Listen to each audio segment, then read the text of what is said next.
Despite all the L's he had taken in the past, Vergil may very well be the most motivated villain in video game history. He might end up giving Bowser a run for his money.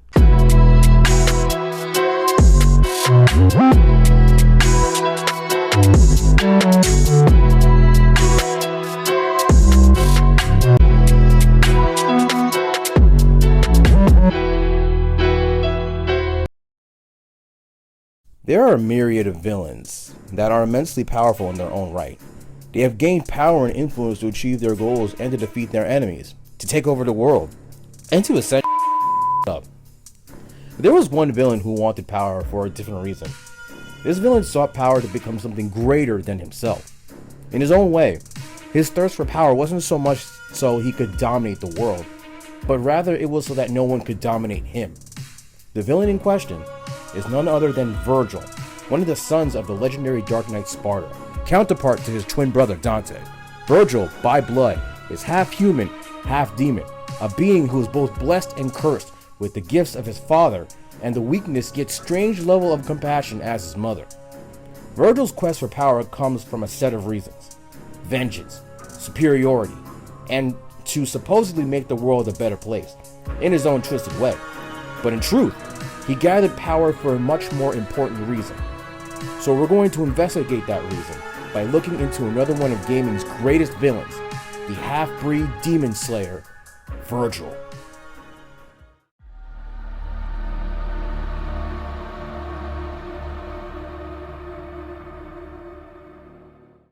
Now, before we get into this, I'm required by the YouTube algorithm gods to ask if you could give this video a like and to hit the subscribe button. It really helps the channel, and it helps to recommend this and further content about villains, gaming characters, and other such things that are going to be coming from the channel.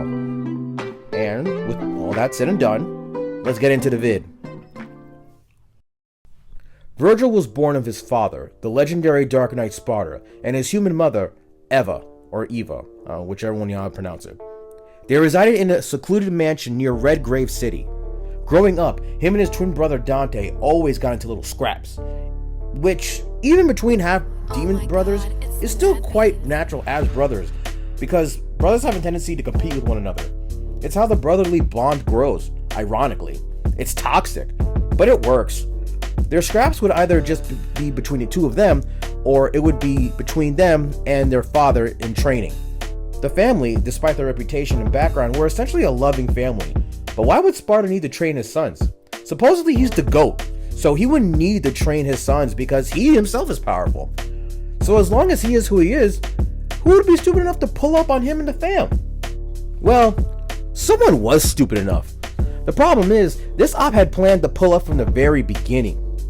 Sometime before their 8th birthday, Eva gave Dante and Vergil each a half of the perfect amulet, which was a special key to Temenegru's gate to the demon world. Around the same time, Sparda dipped out and later on was determined dead, possibly KIA, leaving his family behind and defenseless. With their defenses down, Mundus, the prince of the underworld, pulls up on them, attacks their home, and sets that on fire. During the attack, Vergil was playing alone at a playground a few yards away from the house, where he was ambushed by Mundus' demons. Finding himself in a cemetery in perfect view with his family home burning to the ground, Vergil flew into a melancholic rage that awakened his inner demon, allowing him to wipe out the demons with his devil arm, Yamato. Somewhere in Vergil's mind, he believed that his mother had abandoned him because why would his mother be stuck in a burning building trying to save both of her sons? It would just be easy to believe that she favored one over the other. At least, that's what Vergil really believed in that fateful day. However, he would be haunted by that assumption for the rest of his life, because what he doesn't know is that she sacrificed herself to keep Dante safe, as well as trying to desperately search for Vergil. His animosity, or at least disdain towards humans and his human half, comes from misunderstanding his mother's love for him. It didn't matter to her what Vergil was like. Her love for him was unconditional, but Vergil saw things differently, and with the thought of being abandoned and forgotten, caused Vergil's heart to grow cold and distant from anyone. He did this to protect himself from any further loss and the pain that is coupled with losing someone he cares for. And so, Vergil is now on the run, with a coldness in his heart, rage flowing in his veins, and a demon weapon in his hands, capable of taking down anything and anyone who would stand against him. Vergil had his first taste of power, and as a means of coping with the loss he continues to bear, his quest for power began. Foolishness, Dante. Foolishness. Might controls everything, and without strength, you cannot protect anything, let alone yourself.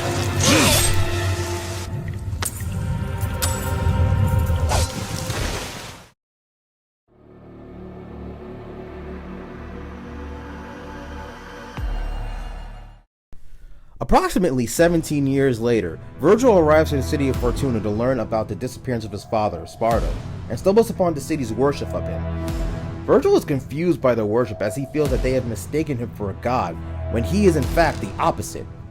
More so, Vergil views his father as a disappointment because of him abandoning them at their time of need, so his confusion of Sparda being worshipped comes more from bitterness and rejection, as well as the actual logic of mistaken identity.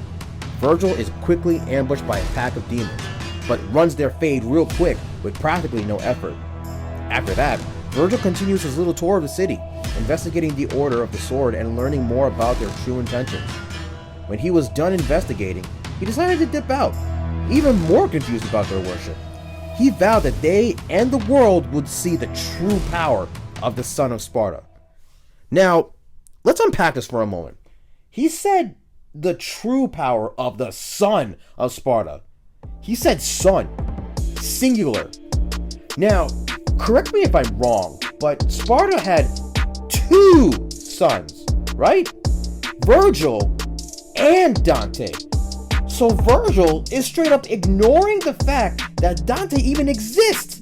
At this point, Dante's dead to him.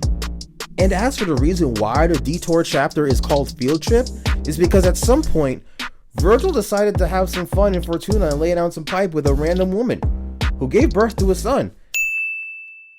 And for those of you who know, that son was the initial protagonist of DMC4, Nero. So yeah, Vergil straight up gives the middle finger to the people of Fortuna, his brother, and his own kid, who he didn't even know existed. Well, it looks like we have another deadbeat dad in gaming. But can't really call him a deadbeat if he didn't even know that he had a son. So, oh well. Well, I can't exactly call them misguided. But soon they shall know this devil's power. A power greater than they ever imagined. The power of a son of Sparda.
Prince of Darkness, Demon Emperor, Devil Emperor, Mundus, because apparently he has a bunch of titles.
However, as we had mentioned previously, his body was weakened and crumbling from battle after battle.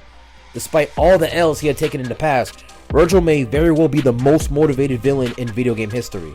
He might end up giving Bowser a run for his money.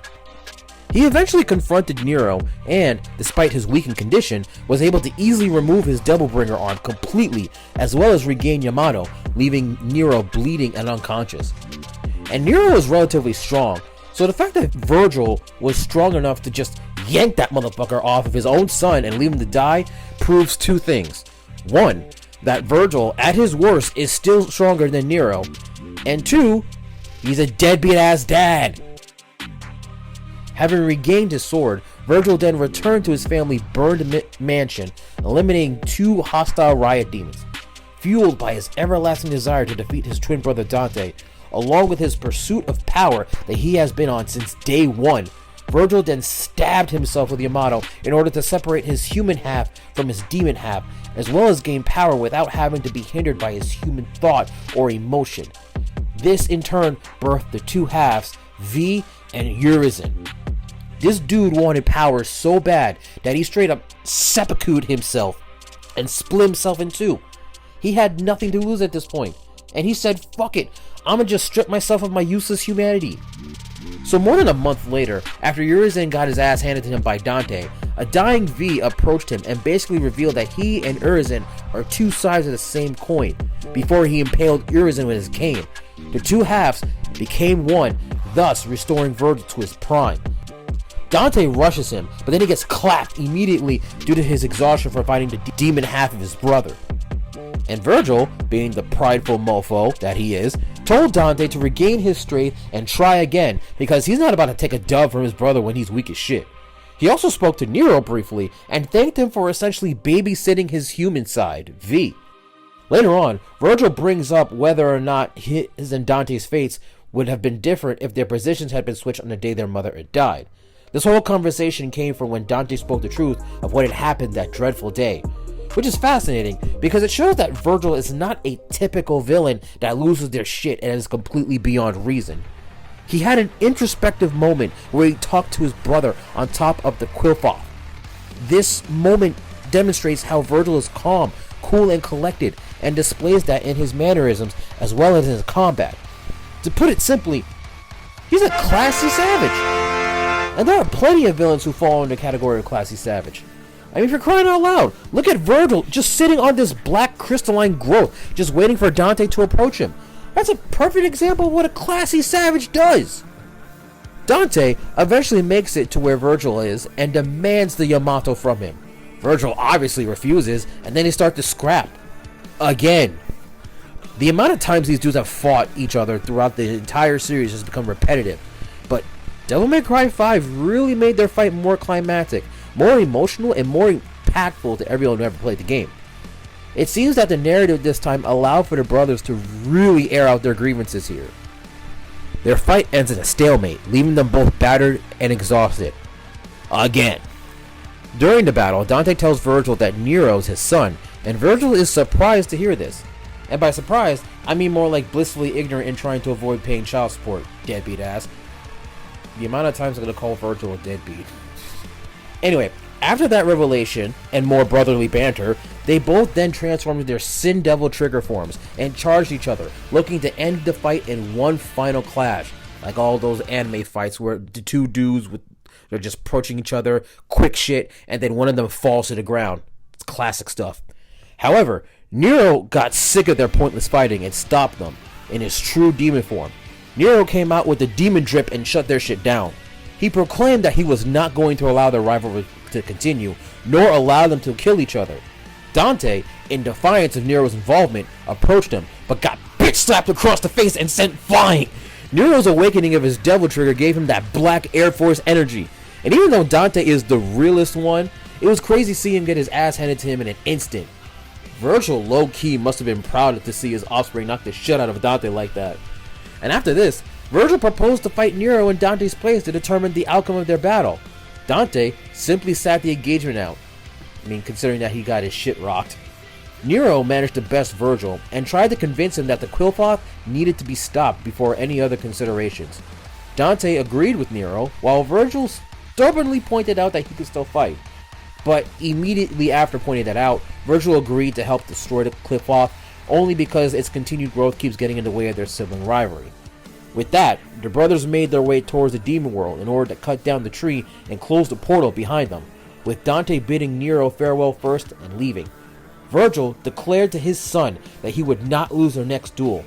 He then gave Nero his book of William Blake poems as a keepsake, and told him to hold on to it until the time they next saw each other. This gesture alone demonstrates Vergil recognizing Nero as two things: as his son, and also as an unworthy opponent. In Vergil's own way, he chose to accept Nero. As toxic as his method was, at least Nero has finally found his family in his father Vergil and his uncle Dante. Which, by the way, this might be just me, but how come we're not talking about the fact that Dante is Nero's uncle? Since Vergil and Dante are brothers, children of either son of Sparda would end up being a nephew or a niece to the other, and the game has us fixated on Vergil's newfound deadbeat fatherhood status, but just completely glazes over the fact that this revelation also makes Dante Nero's uncle. So Dante and Vergil approach the base of the tree, only to be surrounded by a horde of lesser demons. However, the two make quick work of them and eventually destroy the tree, as well as Vergil closing the portal Irizen had opened. With the brothers trapped in hell after closing the portal, they began sparring and making a whole sport out of it, returning to their sparring fights as when they were younger. Despite their bickering and the hordes of demons that attacked them afterwards, it seems that the Son of Sparda have finally put aside their grudge once and for all. Or at least until Capcom decides to make another Devil May Cry story and they end up fighting again for whatever reason. And that is the end of this video. Vergil has always been a character that I enjoyed watching in the Devil May Cry series, and when the opportunity came to play as him, initially in Devil May Cry 3, I'm sure millions of people chose him during various gameplays in the series. To be honest, I think it's safe to say that many people would choose him over Dante, although my poll shows that Dante is the more preferred brother, but it's neither here nor there. Point being is, it shouldn't be surprising that people would choose Vergil over Dante. Between his movesets, the way he carries himself in battle, and how he presents himself, I'm sure everyone embodies the badassery that is the most motivated villain in all of gaming. So, if you enjoyed this video, please remember to give it a like, hit that subscribe button to see more upcoming and already made content. Comment down below how you feel about Vergil, his story, and what he had gone through, and also what other villains you'd like to see on this channel. Again, hope you enjoyed the vid, thanks for watching, and stay blessed and prosperous.